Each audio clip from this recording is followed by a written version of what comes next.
Hello everyone! If you don't know who I am, my name is Volts and I played a game called The Edge of Reality, which is a Doctor Who game. Now I played this game back in late 2021 and we are now in 2023.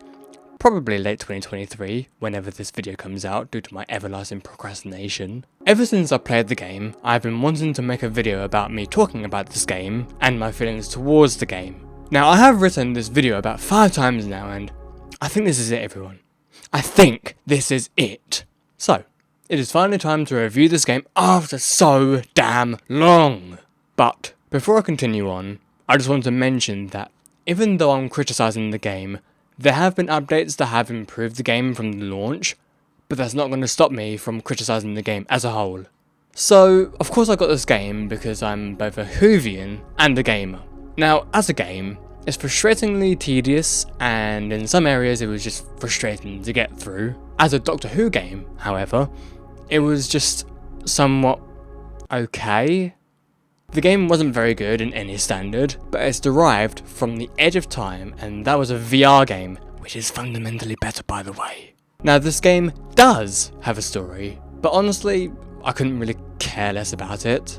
It's not so much that the dialogue itself wasn't interesting, but it was more so about the people speaking the dialogue. Throughout most of the game, you have 2 regulars speaking the dialogue. The 13th Doctor and the character named Emma. Emma's dialogue was alright and somewhat easy to connect with, but I can't really say the same for the 13th Doctor's dialogue. Now before we continue on, there may be spoilers inbound, so if you want to try out the game for yourself, then I'd say wait for a sale. But if you don't care and just want to hear my thoughts, then let's continue on.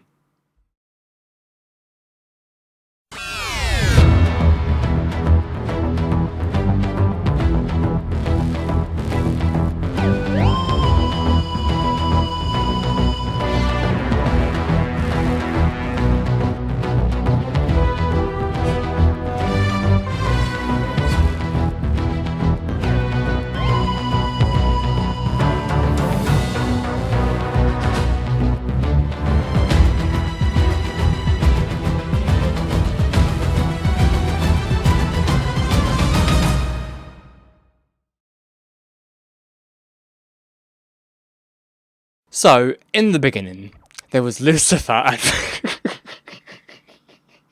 So in the beginning, you're in a laundry place.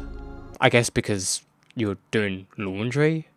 Then after about 5 seconds, you get a phone call from the Doctor themselves. But after about maybe 5 or 10 seconds, the phone call shifts to the TV screen in the middle of the room, and now you get thrown a bunch of exposition that you probably don't even care about just yet. After the video exposition transmission ends, you're invited into this dark room. So you will have to pick up something to insert into something to then switch something on to generate light. Hip hip hooray! But now comes the worst part of this area. Are you ready for this? Unfortunately, the 13th Doctor just doesn't shut the fuck up. This rotates so... Have a shoved around. Explore. I'm taking my time. Are you actually kidding me? Is she actually going to keep on repeating herself so that I don't actually explore around? Go on. Have a shoved around. Explore. Alright then. Anyway, open the safe, grab your present, and use it to unlock the door. This game is like trying to hold your hand throughout the entire way, isn't it? Right. Okay, so we've got... You've got to find the combination to the safe. Oh my fucking god. If it was my combination, I'd go for 1019 personally. Lowest 4-digit safe prime number, obviously. I bet the manager used a pair of 2-digit numbers. Numbers that meant something to him. Have a poke around and see if you can find out what they were. Can she shut the fuck up for once? I mean, it's not really her fault, it's mainly the fault of the programmer who decided to repeat cycles of dialogue every 5 fucking seconds to try and keep you moving as much as humanly possible. So in this area, you have to find the code to unlock the safe. And honestly, I wasn't a huge fan of this part because I had to look it up on YouTube to find the code. Inside the safe, there is the Doctor's screwdriver. Why it was in there, we will never know. You open the door and now you're out in the open. Feel that fresh air. Oh shit, Dalek ship. Better hide or, something. Once you walk through this area, you come across a small house and you enter. In this house, you find some cool items and then a key. Ooh, we love a key, don't we? You venture out into this piece of a dump and get these wire things. And then a Dalek appears and... Now, you have to use the keys to unlock the door to this crane, and then use the sonic on the crane controls, without actually getting into the crane, and disable the Dalek like so. Now, you have to have the Doctor send the signal to get the TARDIS here. Oh, but wait! The Dalek ship Spidey sense the Doctor is here. So what do? They come close to us and... they do nothing. Are you fucking serious? The TARDIS finally lands, and I have to admit, seeing the TARDIS in a video game and right in front of you is a really nice sighting. Especially how you can see the inside of the TARDIS, but you can't really see the inside on the outside, even in a video game. That's a pretty cool sighting. So now, we're inside the TARDIS, and what happens next? We stand still and listen to more fucking exposition by the Doctor. Great! It then fades, and now we can finally move around in the TARDIS, and I must say, this is not a very good looking TARDIS, especially as it's 13's TARDIS. But the worst part is, it's just a damn console room. Nothing more. Jesus fucking Christ. We do get a bit of a play around with the TARDIS before jumping into literal Simon Says with the TARDIS. Yep, that's right. 13 herself literally said she'd guide us through. Step up to it and I'll guide you through what you need to do. Ready? Okay, as a wise man once said, Allons-y! But instead of her voice, we get lights. One by one. By one. Telling us which controls to press in order. And if we get it wrong, the Doctor tells us off like we should know what we're doing because apparently it's super easy to understand. What did you do that for? Give it another go. And then she gives us another batch of exposition. Boo! Now I could just talk about the rest of the game, but I feel like that would be a bit too spoilery maybe. I mean, the first part of the game was definitely a sort of tutorial thing, if you could even call it that. The rest of the game is kinda okay, but aesthetically it just falls flat. There are puzzles in the game, some that are quite good and some that are literally like Simon Says. Most of the game is just telling you to keep moving and don't explore. Anytime today, chop chop. And it's just basically holding your hand like a fucking toddler. My favourite part is definitely the Weeping Angel part and sort of the Cyberman part later on. In the next level, we get introduced to a new character named Emma. And, I mean, she's an alright companion, I suppose. Oh my days! It really is you! I couldn't wait to see you again. We have a pretty spooky setting, and a Cyberman tries to exist. We have another Simon Says segment, though slightly better. We also have lasers! I don't really have anything to say about this part, except from, how do we not die by the lasers? Are they even real lasers?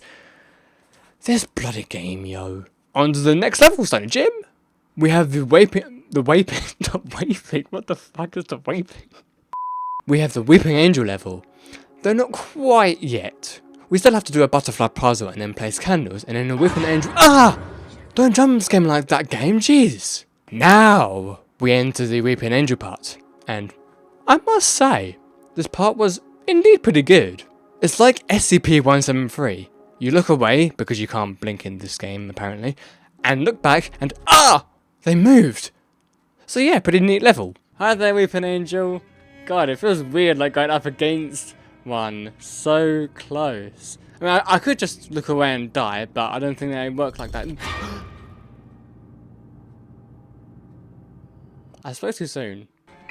Oh my Jesus criminy Christ. Okay, I gotta admit, this part's a little bit scary. Just a little bit though. I don't know where how many angels are down here? You know what? I'm not gonna lie. I don't remember what the next levels are, so I'm just going to assume that the next one is the Cyberman level. And this one was fine and kind of interesting at the same time. So what was interesting about this one was being able to play as one of the Cybermats. What's a Cybermat, you say? A Cybermat is a tiny robot thing that probably converts you into a Cyberman. Maybe. I don't actually really know, LeMayo. But what I liked about this section was viewing the Cybermat through a camera system like FNAF. So that was pretty cool. We then save the Doctor and get chased by a Cyberman, and then end level. Now, let's skip to the part where the game gets slightly better, with the addition of David Tennant, yo! To those who don't know, David Tennant is hugely regarded as one of the best Doctors of Doctor Who, and I deeply concur, lol. As soon as I heard his voice, my liking towards this game increased to like 1,000,000! But jokes aside, it was awesome hearing his voice again, and unlike 13's voice, he doesn't repeat himself, strangely enough. Although, as mentioned previously, it's mainly down to the programming of the game that repeats the dialogue over time, rather than the actors repeating their dialogues. Now here's the question. Would I recommend this game? Oh, hell no! As much as this is 100% an indie game, which is a port of the VR game named Edge of Time, I would either stay away from this game or wait for a really cheap sale. You know what? This game reminds me of a game called Destiny of the Doctors. And you know what? That game is 5 times better than whatever the hell this shit is. Not just in how it looks, as it is a Unity game and I can excuse it to an extent, but also in how it feels. Aesthetically, it's meant to be a horror game, but it just fails. Comparing it to Destiny of the Doctors, the game was way creepier than this was, and that game is fucking older. Make that make sense, people. People have complained about Destiny of the Doctors being a museum walking simulator. Can you not see the correlation between the two? In Edge of Reality, you not only are not the Doctor, but you carry a sonic screwdriver device thing and a flashlight, and you pick up stuff to help you. You also pick up random clothes and items that reference previous Doctors and companions. In Destiny of the Doctors, don't you do pretty much the same thing? You pick up items, but most items you pick up actually do something. How is it that both games that are pretty much alike, but yet the older game is just better? How is that even remotely possible? Okay.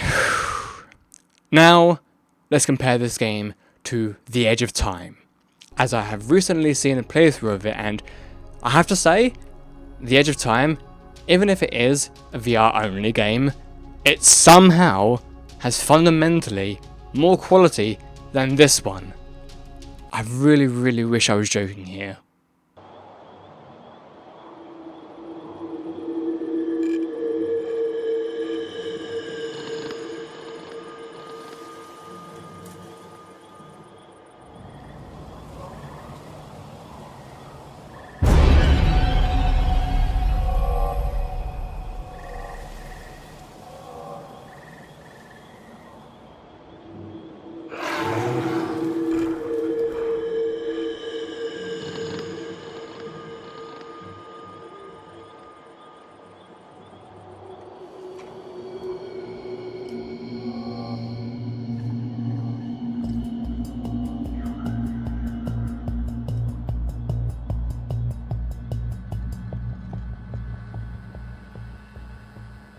Both these games look similar but also very different, and I kinda wish I played the VR version instead.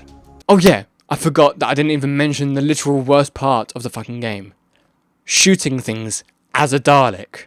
Now, don't get me wrong, being a Dalek and shooting stuff as a Dalek is pretty cool and fun, but when you're overloaded with a bunch of Daleks and drones, which are moving very fast and you cannot move, let me repeat that.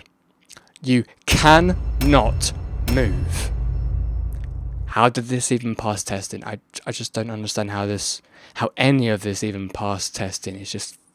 I can't believe it, man. Here's the funny part though. I managed to actually beat this part because, hear me out, the game glitched. Oh my fucking god. This is harder than I thought it would be. Like, finally we've got some action though. It's not over yet. No, it's not.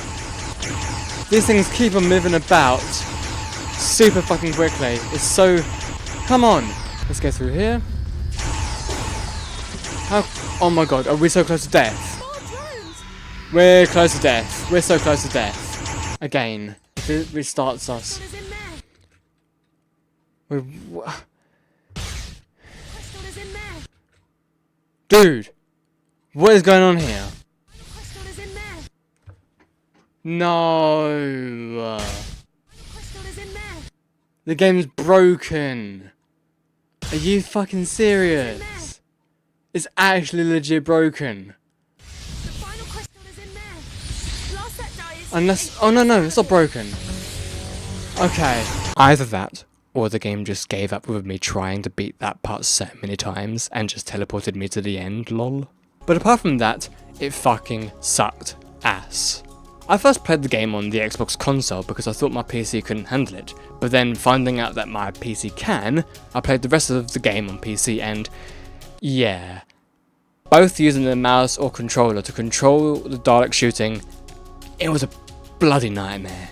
As much as the gameplay is lackluster and frustrating at times, the visuals are somewhat fine for a Doctor Who indie game. I mean, let's look at Doctor Who The Adventure games, for example. The graphics were slightly better, but the controls were pretty janky. The feel of the game felt somewhat lacking and the pacing wasn't very good in that either. Anyway, I am done with this review, and I wish I could just deconstruct the game and somehow make it better than whatever the fuck this shit was. I mean, if any of you did enjoy the game, then that's completely fine. Enjoyment is completely subjective and you're allowed that, but quality needs to be critiqued to allow for future improvement. Now I can understand that they did the best they could, but it just wasn't enough for a substantial experience. This game was made by Maze Theory and Just Add Water Development. Nobody actually mentions them. But The Edge of Time was made by Maze Theory. This game was made in Unity, and I am also a Unity developer. I don't know what Edge of Time was made in, but it might be Unity as well. I hope you all enjoyed this review. I kind of wanted to just talk about the entire game, but then I thought, would that even be worth it? I mean, I don't even remember some of the game because it was just that much of a chore to get through. Okay, so now that the review is finally over, I just want to say thank you so much for watching this review. It's been a very, very, very long time since I actually started writing this review. I think I started writing it sometime in like 2022, maybe. I don't even remember when I started writing it, but I know for a fact that I've done the script about maybe 3, 4, 5 times, and now the video is like finally done. And I'm not entirely sure when I'm going to upload the video, but I'm going to give you like a date in which the video actually, renders out. So it should be out like the following day maybe. I have absolutely no idea, but I just want to say that, yeah, this has taken me way too long to do because I've got other video essays that I've been writing and I need to do, voice narrations for, then need to edit them, and I just wanted to get this one out of the way with so that I can move on to the next ones. So anyways, everyone, thank you so much for watching this video. If you guys did enjoy the video, please do leave a like down below because this video has probably taken me the longest to do, and future video essays are probably going to take me even longer to do, so I guess leave a like on those too. But anyway, thank you so much for watching, and I shall see you guys next time. Peace out, everyone.